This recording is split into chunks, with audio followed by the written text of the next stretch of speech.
Hello and welcome to another Facts Matter podcast. Kind of a bluebird day here. Who would have thunk that we finally have a budget? Here we are a week into October. We're going to be taking a look at it on this podcast, both kind of from the 30,000 foot level. Is it sustainable in the long run? Also, we'll fact check some of the claims that are being made out of it. But we want to dig into some of the elements that haven't received a lot of coverage here. I'm joined by Bob Schneider, the Senior Research Associate for State Affairs here at the Citizens Research Council of Michigan. And Bob, I guess this is going to be remembered as the budget that was, yes, better late than never, but also it's about potholes and pot. It is. Those were two big issues that helped put this budget to bed. So you're right. And there has been a lot written about that. What hasn't been written about, it was the idea that we finally took the sales tax on gasoline, which doesn't go to help the roads. It was something that was kind of demagogued and used to distort the road debate. Well, now that's been cleaned up, which is a good thing. But the concern was, how do you backfill the loss in revenue on the sales tax side that would go to K through 12 Yep. schools and other elements? So how did we do there? Were we able to Yeah. backfill it, and how did we resolve that issue? Yeah. So that was resolved. That was resolved in the budget for our school aid fund. So just for background, the sales tax, whether it's on motor fuel or anything else, if the sales tax is imposed, about 73% of that revenue goes to our school aid fund that is the major supporter of public schools, the fund that our school revenues come from. And also about 10% of it goes to constitutional revenue sharing payments to cities, villages, and townships around the state, which is distributed on a per capita basis. So when you eliminate motor fuel from the sales tax, it hits both those earmarks. For the school aid fund, that meant a loss of about $680 million. For revenue sharing for cities and villages and townships, that meant the loss of about, in aggregate, $95 million to cities, villages, and townships around the state. How did that? That's always been the conundrum in trying to do this. We recommended a couple years back that the state do this while we were sitting on billions of dollars in extra funds, which would have made it much easier to fill holes for revenue sharing schools and other entities. But in this budget, for the schools, the school aid fund itself was held harmless. So there is legislation that says each year we have to do an estimate effectively of what the school aid fund would have received from the sales tax on motor fuel, and the general fund basically kicks that over to the school aid fund to keep them whole. So from that perspective, K-12 groups who were worried about losing revenue to the school aid fund totally backfilled, and it will continue to be over time, held harmless from that cut. Now, what they're less enamored about is another big item in the budget. Because while we held the school aid fund harmless, about $400 million of that school aid fund there was an additional shift into our public universities budget. And general fund, because since general fund was more scarce, they pulled general fund out of the university's budget, replaced it with the school aid fund. So the school aid fund gets a $680 million, but the K-12 schools will lose about 400 of that. And so in terms of ongoing revenue that the budget sees going forward for the K-12 schools, it's more like 200 million. So they took a little bit of a hit in that fund shift. What about the revenue sharing impact? Yeah. For local governments, there was no hold harmless. So the cities and villages and townships will take about a $93 million hit to their constitutional revenue sharing payments, which in total is still just above $1 billion. So it's not a massive hit, but it's not a small one. How does it come out? It's about 5%, between 5 to 8% of the revenue sharing. Yeah, it's probably 5-ish of the whole revenue sharing. Constitutional is one part of revenue sharing. It's probably closer to 10% of the constitutional portion of the revenue sharing payment. But in terms of the total state dollars in revenue sharing going to local units, it's in the 5 to 10% range. And do we know who will get the ziggy on that? I'm sorry? Do we know who will get the ziggy on that? Who will pay? I mean, if you see a 5% hit, do we know whether it's going to be, what services will be most impacted? Or is it going to be arbitrary That's going to be city to city, township to township. It's discretionary dollars that they receive. Townships fund different things than cities and villages, big cities and small cities and medium-sized villages. They all have different breakups of their budget. So it's not really feasible to say exactly where it will hit, only that in general, municipal budgets, township budgets will take a hit and be squeezed a bit. No, I should say for for townships in particular, um, revenue sharing probably is a bigger. It can make up a really large part of Hmm. their budget too. What else are they? What other revenues do they get? So even proportionally, a 5 or 10% hit to revenue sharing to a township might be a bigger piece of their budget than in a big city, for Okay. instance. So it's a little different there too. I should just note real quick, there was some new funds added to that kind of help make up, were intended, I assume, to make up for this, but I see about $40 million, $42 million added to the budget for public safety grants Hmm. to cities, villages, and townships that are strictly earmarked for police, public service operations, equipment, new vehicles, and things. There's also some training dollars in there, and There are some training dollars. Those that doesn't go right to the local governments, but there is some training dollars in there as well that could help serve them down the road. That they they they're going to take that hit to constitutional revenue sharing, which will be a real cut for almost everybody. let's widen the lens a little bit. We know when we were at this juncture a year ago, we had that huge surplus. Budget was appropriated. There was a lot of concern that that would be unsustainable going forward when those COVID dollars dried up, that we could be Yep, facing a lot of little mini fiscal cliffs in the future. yep, Given the look at this budget, has that come to pass, or did the revenues more or less catch up with some of those things, or will we see a yeah. sustainability issue down the road? I, I think one real positive. I don't see a sustainability issue, especially on the general fund side of the budget. The state is I think Michigan does a good job of, when we put our budgets together, we isolate and designate, appropriations that are intended to be one time, which is a Hmm. good way to spend a big one time revenue source like a budget fund balance. We appropriate those as one time, and then we expect them. Well, that's not going to be around in next year's budget. I think that's helped us. We really have avoided, I think, a lot of fiscal cliffs during this surge in revenue and now kind of coming back down to normal. So I don't see a problem right now, and that's a real positive outcome. Well, the other positive that we've been hearing is that this is kind of a bit of a unicorn in that there are no budget gimmicks here. There were no pull aheads. They didn't kick the can down the road. That it's a pretty honest budget in a traditional sense. Yeah, I think so. I think we may talk in a minute about the size of the budget, and that Yeah, I, well, the I'll only get to that. the Yeah, only gimmick the only gimmick that I see is maybe we how we're misstated talking the about it. size of this actual budget. Yes. Yeah. But no, yeah, no. Some might refer to the higher education fund shift as a gimmick, but it's really just, it's recognizing where you have revenue and where you don't, and it's sustainable. It doesn't cause a sustainability issue.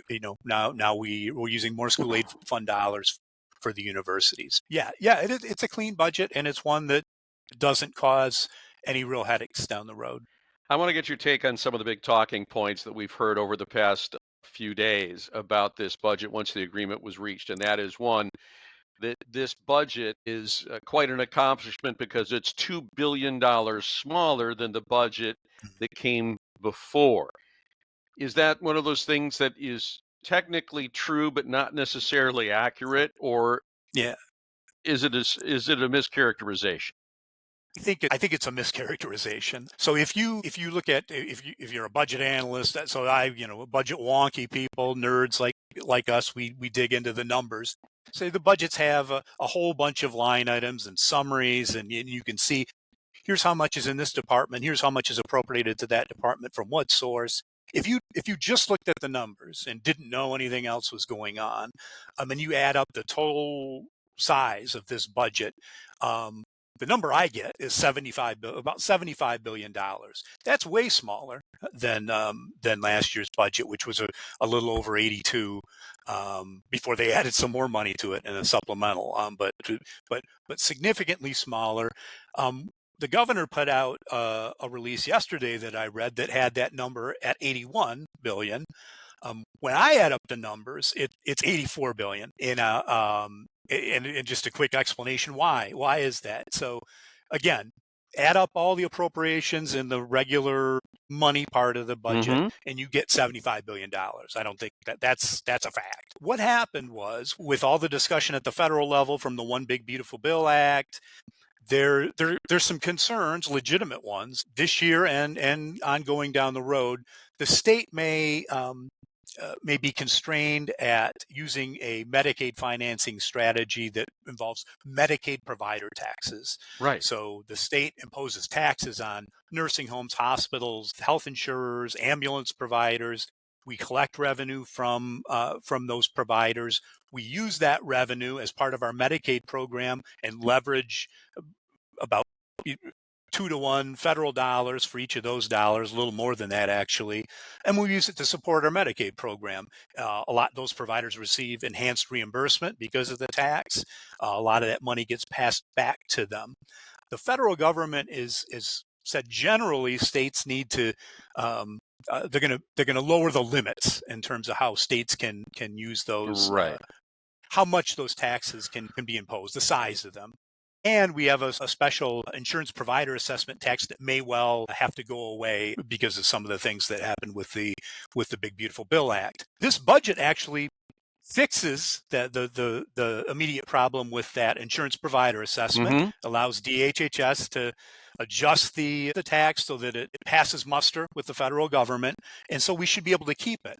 The hospital tax will end up coming down over time, but the key thing, to get back to our question, about $9 billion, a little more than $9 billion that has always been appropriated as part of the money part of the budget, Mm-hmm. was pulled out of the money part and was just put as sort of, well, we have some language in there that says, is as we get this money, we can spend it, but it's not part of the money.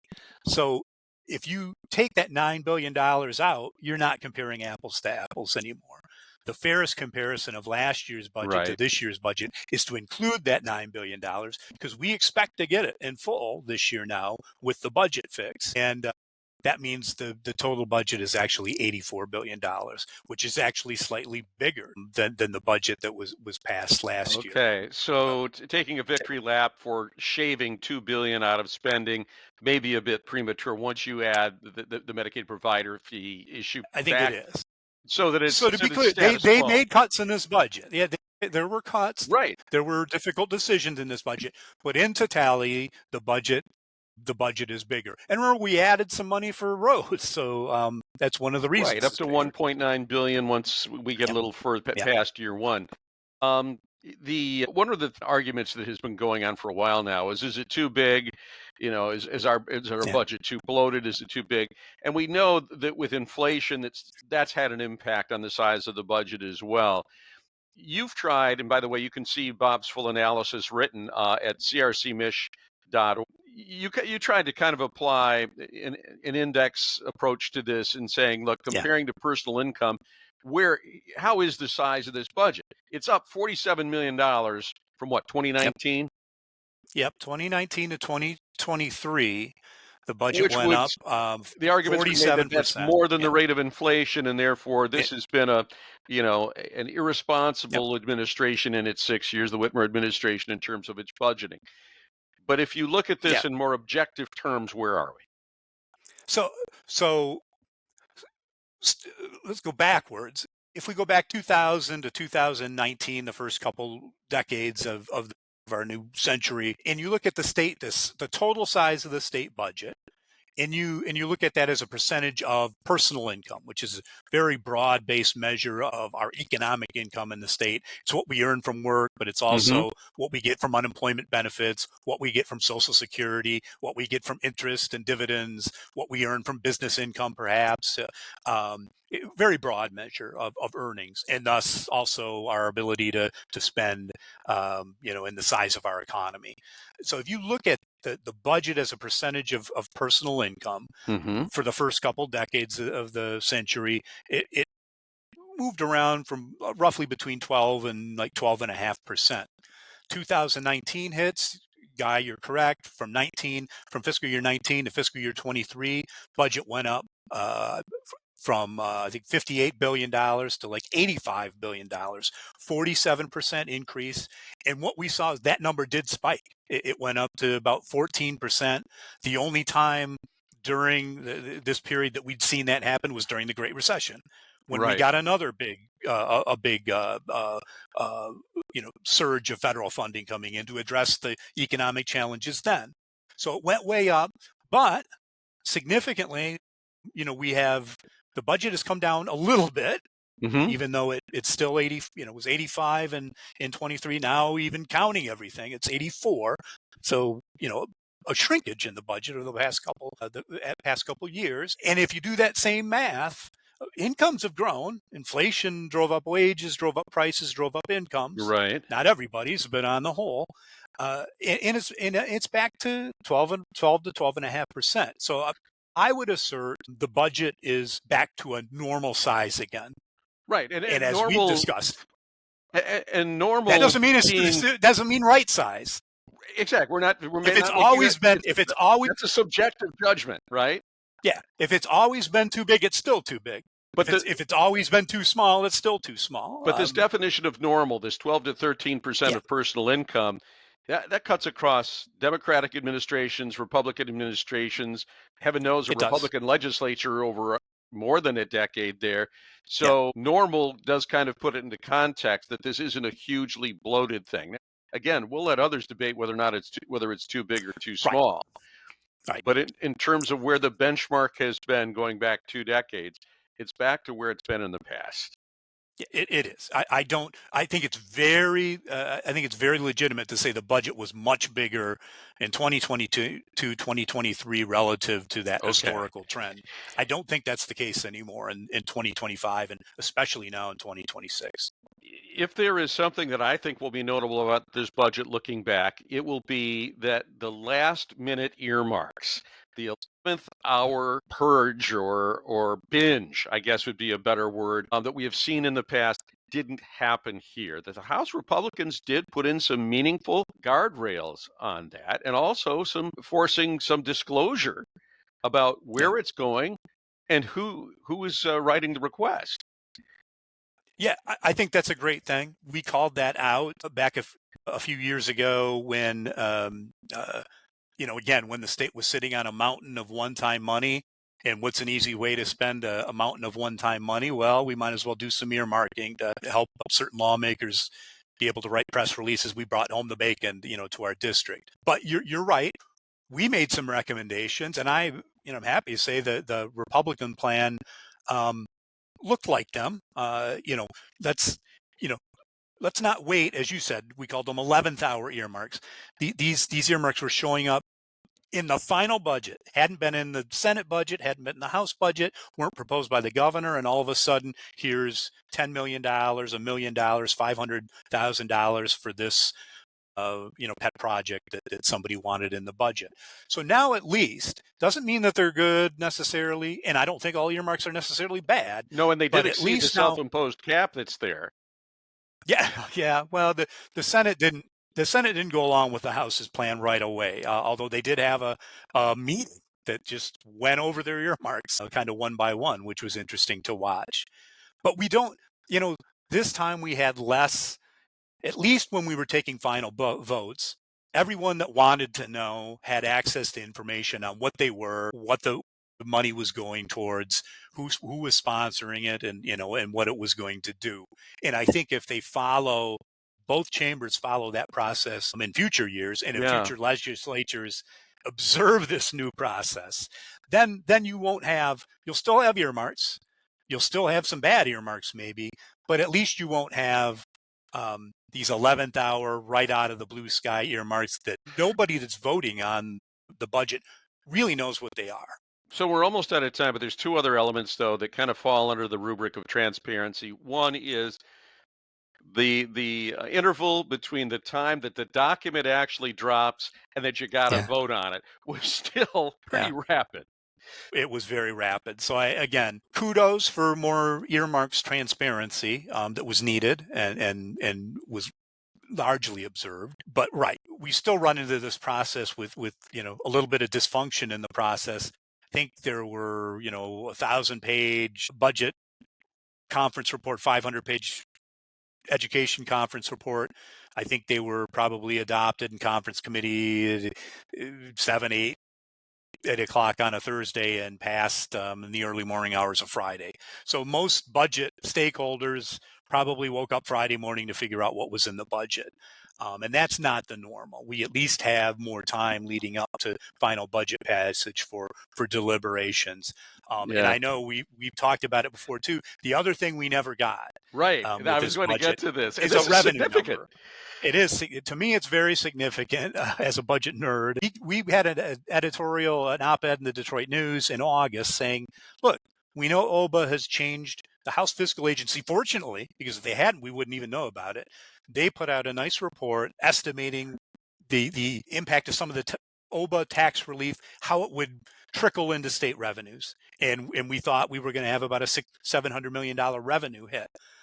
That was the time to have another conference so that the Senate, the House, Fiscal Agency, the Treasury could come together and come to an agreement. What are the numbers? A consensus that never revenue happened estimate. Openly. Yeah. That never happened openly. I'm sure it happened behind closed doors.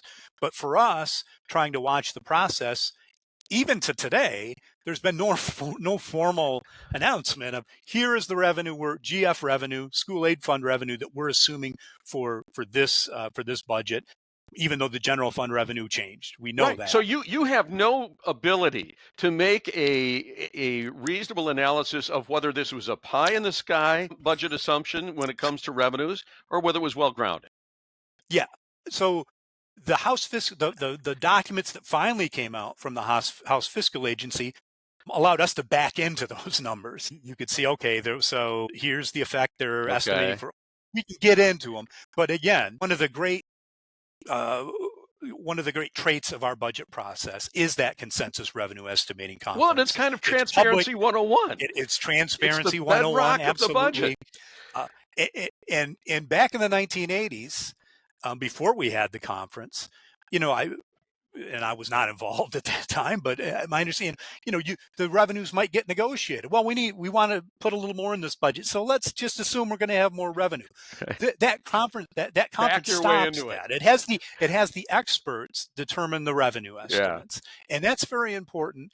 And I think the experts still did. I believe the experts still did determine the revenue estimates, but that was never made public, and it needs to be in the future. They didn't share. Well, there's a lot to chew over, and in future episodes of Facts Matter podcast, we're going to have a little get-together of our budget experts here at CRC. We'll get the Fab Five together to talk about, kind of have a little round table and chew the fat over some of the things, as you pointed out, with OBA that were addressed. And those are significant. We'll be doing that in a different podcast a little bit later on. And we want to remind you that you can find Bob's analysis and all of our publications at crcmich.org. Also, if you want to subscribe to this podcast, share it with a friend, let them know where they can get this kind of very objective, nonpartisan analysis of the policies that affect you and your family.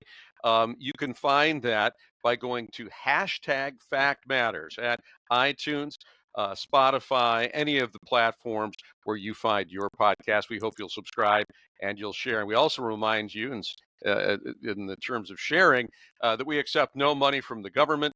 We don't accept money from lobbying. We are totally donor funded. And if you would like to support that as well, you can do it at crcmich.org. Until next time, I'm Guy Gordon for Bob Schneider. Thanks for joining us. The Citizens Research Council of Michigan has been providing lawmakers, academics, the media, philanthropists, business leaders, voters, and all Michiganders with factual, unbiased, independent information on significant issues concerning state and local government organization and finance for over a century. Our research is available to you. Go online at crcmich.org and on all the social media platforms, Twitter, Blue Sky, Facebook, Instagram, LinkedIn, and download our research, check out our numerous papers and blogs, and listen to our podcasts. And while you're there, please consider supporting our research with a donation. This has been a Facts Matter podcast, a presentation of the Citizens Research Council of Michigan.